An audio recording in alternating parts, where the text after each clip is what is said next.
Hi friends, ಎಲ್ಲರಿಗೂ ನಮಸ್ಕಾರ. Gagan cooking ಚಾನಲ್ಗೆ ಸ್ವಾಗತ. ಹೊಸದಾಗಿ ನಮ್ಮ ಚಾನಲ್ ನೋಡ್ತಾ ಇದ್ದರೆ ಸಬ್ಸ್ಕ್ರೈಬ್ ಮಾಡ್ಕೊಳ್ಳಿ, ಹಾಗೆ ಪಕ್ಕದಲ್ಲಿರೋ ಬೆಲ್ಲೈಕನ್ ಕ್ಲಿಕ್ ಮಾಡಿ. ಬನ್ನಿ, ಇವತ್ತು ತುಂಬ ಟೇಸ್ಟಿಯಾದಂತಹ ಶಾವಿಗೆ ಪಲಾವ್ ಮಾಡೋದು ಹೇಗೆ ಅಂತ ನೋಡ್ಕೊಳ್ಳೋಣ. ತುಂಬ ಟೇಸ್ಟಿಯಾಗಿರುತ್ತೆ, ಅಷ್ಟೇ ಸಿಂಪಲ್ ರೆಸಿಪಿ. ಈಗ ಹೇಗೆ ಮಾಡೋದು ಅಂತ ನೋಡ್ಕೊಳ್ಳೋಣ ಬನ್ನಿ. ನೋಡಿ, ಉದುರುದ್ರ ಆಗಿರುವ ಶಾವಿಗೆ ಪಲಾವ್ ಮಾಡೋದಕ್ಕೆ ನಾನಿಲ್ಲಿ ಈರುಳ್ಳಿ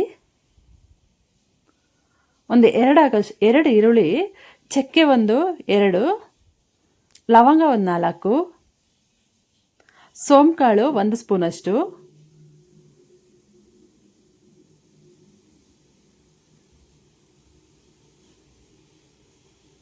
ಪುದೀನ ಸೊಪ್ಪು, ಕೊತ್ತಂಬರಿ ಸೊಪ್ಪು 1 ಹಿಡಿಯಷ್ಟು, ಪುದೀನ 1 ಹಿಡಿ, ಕೊತ್ತಂಬರಿ ಸೊಪ್ಪು ಸ್ವಲ್ಪ. ಇದನ್ನು ರುಬ್ಬೋದಕ್ಕೆ ಹಾಕೋಬೇಕು. ಹಸಿಮೆಣಸಿನಕಾಯಿ ಒಂದು 4ರಿಂದ 5 ರುಬ್ಬೋದಕ್ಕೆ ಹಾಕ್ಕೊಳ್ಬೇಕು. ಖಾರ ಕಡಿಮೆ ಬೇಕು ಅಂದರೆ 1-2 ಹಾಕ್ಕೊಳ್ಬೋದು, ಮಕ್ಕಳೆಲ್ಲ ಇಷ್ಟಪಟ್ಟು ತಿಂತಾರೆ. ನಾನಿಲ್ಲಿ ಸ್ವಲ್ಪ ಖಾರ ಹಾಕ್ಕೊಳ್ತಾ ಇದ್ದೀನಿ. ಒಂದು 4ರಿಂದ 5 ಹಸಿಮೆಣಸಿನಕಾಯಿ. ಶುಂಠಿ ಬೆಳ್ಳುಳ್ಳಿ ಪೇಸ್ಟು 1 ಸ್ಪೂನು. ಶುಂಠಿ ಬೆಳ್ಳುಳ್ಳಿ ಪೇಸ್ಟು ಇದು ನಾನೇ ಮನೇಲಿ ಮಾಡಿರೋಂಥದ್ದು. 1 ಸ್ಪೂನ್ ಹಾಕ್ಕೊಳ್ತಾ ಇದ್ದೀನಿ. ನಾನಿಲ್ಲಿ ಕುಕ್ಕರ್ ಕಾಯಕ್ಕೆ, ಇದನ್ನು ನೈಸಾಗಿ ರುಬ್ಕೊಳ್ಬೇಕು. ನಾನಿಲ್ಲಿ ಕುಕ್ಕರ್ ಕಾಯಕ್ಕೆ ಇಟ್ಕೊಂಡು ಸ್ವಲ್ಪ ಎಣ್ಣೆ ಹೆಚ್ಚಾಗಿ ಹಾಕಬೇಕು ಶಾವಿಗೆ ಉಪ್ಪಿಟ್ಟಿಗೆ. ಎಣ್ಣೆ ಜೊತೆಗೇ ಫ್ರೈ ಮಾಡೋದಕ್ಕೆ ಪುದೀನ ಸೊಪ್ಪು, ಕೊತ್ತಂಬರಿ ಸೊಪ್ಪು, ಈರುಳ್ಳಿ 1-2, ಟೊಮೊಟೊ ಹಣ್ಣು 1-4 ಇಷ್ಟನ್ನು ಚೆನ್ನಾಗಿ ಫ್ರೈ ಮಾಡ್ಕೊಳ್ಬೇಕು. ಟೊಮೊಟೊ ಹಣ್ಣು, ಈರುಳ್ಳಿ ಸ್ವಲ್ಪ ಬಾಡಿದ ಮೇಲಿಂದ ಟೊಮೊಟೊ ಹಣ್ಣು ಮತ್ತು ಪುದೀನ ಸೊಪ್ಪು ಹಾಕ್ಬಿಟ್ಟು ಚೆನ್ನಾಗಿ ಫ್ರೈ ಮಾಡ್ಕೊಳ್ಬೇಕು. ಇದು ಚೆನ್ನಾಗಿ ಫ್ರೈ ಆಗ್ತಿದ್ದಂಗೆ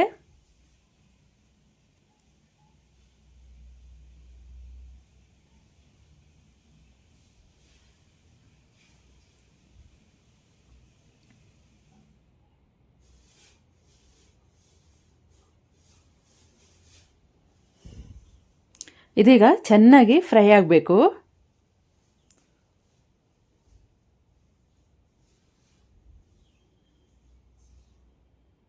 ಚೆನ್ನಾಗಿ ಟೊಮೊಟೊ ಹಣ್ಣು, ಈರುಳ್ಳಿ ಎಲ್ಲ ಫ್ರೈ ಆಗಬೇಕು. ಫ್ರೈ ಆಗ್ತಾ ಇದ್ದಂಗೆ ಇದಕ್ಕೆ ನಾನು ರುಬ್ಬಿದಂಥ ಮಸಾಲೆನೂ ಹಾಕ್ಕೊಳ್ತೀನಿ.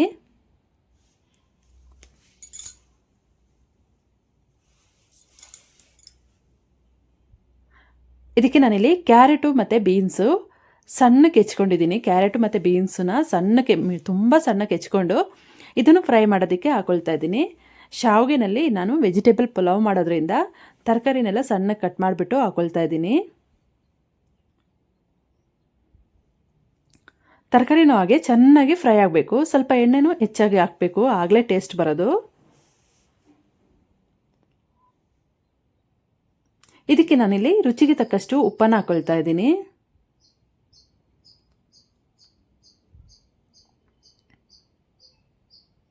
ನೀರು ಹಾಕಿ ಕುದಿಸ್ಕೊಳ್ಳೋದ್ರಿಂದ ಕಲ್ಲುಪ್ಪು ಹಾಕಿದ್ರೆ ಆಗುತ್ತೆ.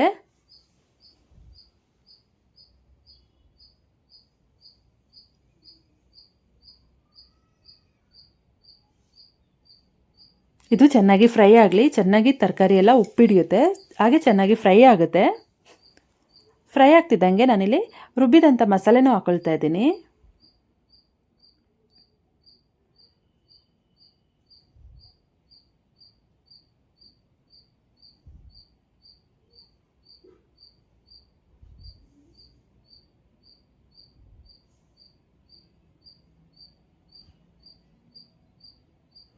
ರುಬ್ಬಿದ ಮಸಾಲೆನೂ ಚೆನ್ನಾಗಿ ಫ್ರೈ ಆಗಬೇಕು.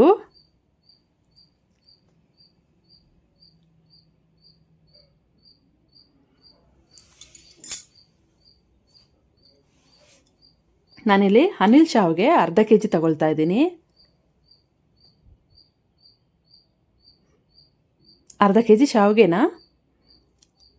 ಇದಕ್ಕೆ ಹಾಕ್ಕೊಳ್ಬೇಕು. ಸ್ವಲ್ಪ ನೀರು, ಈ ಅರ್ಧ kg ಶಾವಿಗೆಗೆ ನಾನಿಲ್ಲಿ ಈ ಗ್ಲಾಸಿಗೆ, ಮೀಡಿಯಮ್ ಗ್ಲಾಸು, ಈ ರೀತಿ ಗ್ಲಾಸಿಗೆ ನಾನು 3 ಗ್ಲಾಸ್ ನೀರು ಹಾಕ್ತಾ ಇದ್ದೀನಿ.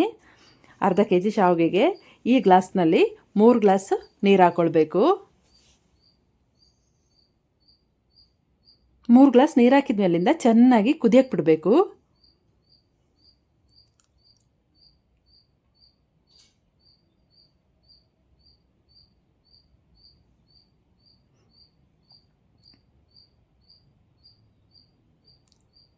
ಇದಕ್ಕೆ ಬೇಕು ಅಂದರೆ ಸ್ವಲ್ಪ ಗರಂ ಮಸಾಲ ಹಾಕ್ಕೊಳ್ಬೋದು.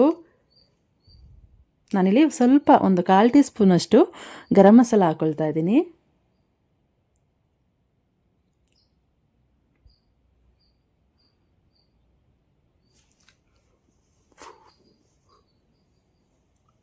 ಇದು ಚೆನ್ನಾಗಿ ಕುದಿ ಬರಬೇಕು.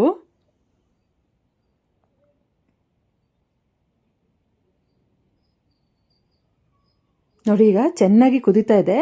ನಾನಿದಕ್ಕೆ ಶಾವಿಗೆನ ಅನಿಲ್ ಶಾವಿಗೆ ತೊಗೊಂಡಿದ್ದೀನಿ. ಅದು ಅರ್ಧ kg ಶಾವಿಗೆಗೆ 3 ಗ್ಲಾಸ್ ನೀರು ಹಾಕ್ಬಿಟ್ಟು ಚೆನ್ನಾಗಿ ಕುದಿಸ್ಬಿಟ್ಟು ಇದಕ್ಕೆ ನಾನು ಶಾವಿಗೆ ಹಾಕ್ಕೊಳ್ತಾ ಇದ್ದೀನಿ.